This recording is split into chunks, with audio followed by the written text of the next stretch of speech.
Kanina kasi nagsalita si Vice President Sara Duterte sa isang ambush interview namin kanina at sinabi niya to quote na china-challenge siya kayong mga young guns at mga re-electionists na drug test kasi siya mismo sabi niya magdadalawang test daw siya, drug test and psychological test. Your reaction lang po dito sa challenge ni Vice President Sara Duterte?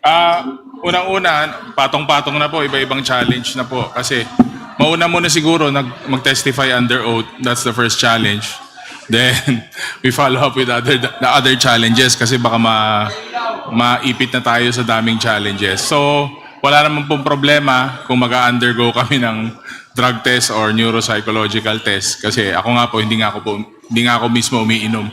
So, anytime po yan. Pero ang challenge po is just to testify under oath, answer the questions specifically from the Committee on Good Government. And yun nga po, kala ko po hindi niya papansinin ng Young Guns, pero yun nga po, na-mention niya po yung Young Guns and hello, andito po kami.